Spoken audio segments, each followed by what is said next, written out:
आए। उन्हें देखकर गांव के लोग इधर उधर भागने लगे। कोई एक से बचता तो दूसरा उसे पकड़ लेता और उसका सिर काट देता। लोग जैसे तैसे अपनी जान बचाने की कोशिश कर रहे थे, लेकिन वो सिर कटे राई स्टार सबको मार डालते। उसी समय दूसरी तरफ सुपर राय अपने घर में हल्का हो रहा था। उसने सोचा बस बहुत हो गई दुश्मनों की धुलाई, अब होगी पीठ की सफाई। लेकिन तभी उसे घर के बाहर से किसी के चीखने की आवाज सुनाई दी। राय स्टार ने जल्दी से अपना सुपर सूट पहना, बिना कुछ और सोचे बाहर निकल गया। बाहर हाहाकार मचा हुआ था, लोग डर के मारे भाग रहे थे। राय स्टार ने एक आदमी को रोका और पूछा, क्या हुआ भाई, भूत देख लिया क्या? उस आदमी ने डरी हुई आवाज में कहा, सुपर राय हमारे गांव को बचा लो, गांव में बहुत सारे सिर कटे राय स्टार ने हमला कर दिया है। ये सुनकर सुपर राय हैरान रह गया। उसने कहा, मैं तो राय स्टार हूँ, ये सिर कटे राय स्टार कौन आ गए मार्केट में? सुपर राय ने अपने सुपर पावर का इस्तेमाल किया और हवा में उड़ता हुआ गांव के ऊपर पहुंचा। वहां उसने देखा कि लोग इधर उधर भाग रहे थे और उनके पीछे सिर कटे राय स्टार उन्हें बेरहमी से मार रहे थे। एक सिर कटा राय स्टार उसकी तरफ भी दौड़ा, लेकिन सुपर राय हवा में उड़ गया और गांव के सबसे बड़े घर की छत पर जाकर खड़ा हो गया। वहां से उसने देखा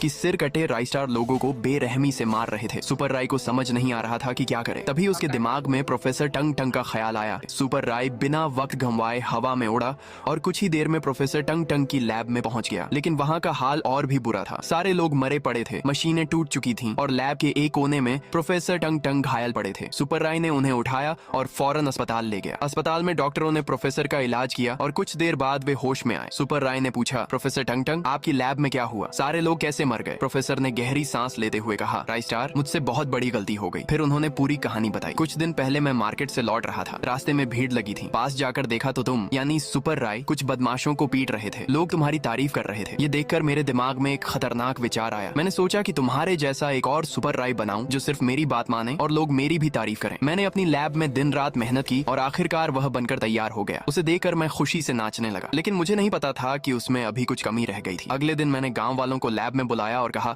देखो भाइयों, ये है हमारा नया सुपर राय जो सब कुछ कर सकता है। गांव वाले बहुत खुश हुए, लेकिन तभी वह राय स्टार अपने आप जिंदा हो गया और एकदम से उसकी कई हम शक्ल प्रतियां बन गईं। उन सब ने मिलकर गांव में सभी को मार डाला और वहां से भाग गए। ये सुनकर सुपर राय हैरान रह गया। उसने कहा, जो हो गया सो हो गया, अब इसे ठीक कैसे करना है ये बताइए। प्रोफेसर टंग टंग ने कहा, इसके लिए तुम्हें उनमें से एक सिर कटे राय स्टार को पकड़ कर लाना होगा। सुपर राय बिना देर किए गांव पहुंचा। वहां सिर कटे राय स्टार अभी भी आतंक मचा रहे थे। तभी उसकी नजर एक कोने में अकेले खड़े सिर कटे राय स्टार पर पड़ी। सुपर राय के सामने जा खड़ा हुआ। सिर कटा राय स्टार उससे भिड़ने को तैयार था, लेकिन सुपर राय ने अपने सुपर पावर का इस्तेमाल किया और उसे बेहोश कर दिया। फिर उसने उसे उठाया और प्रोफेसर टंग टंग की लैब में ले आया। लैब में प्रोफेसर ने अपनी पूरी ताकत लगाकर एक एंटीडोट तैयार किया और सुपर राय को देते हुए कहा, इसे उन सिर कटे राय स्टार पर फेंक देना। सुपर राय हवा में उड़ा और गांव पहुंचा। वहां वह सीधे सिर कटे राय स्टार के सामने उतरा। इससे पहले कि वे भाग पाते, अचानक एक विशाल सिर कटा राय स्टार घुस आया। उसे देखते ही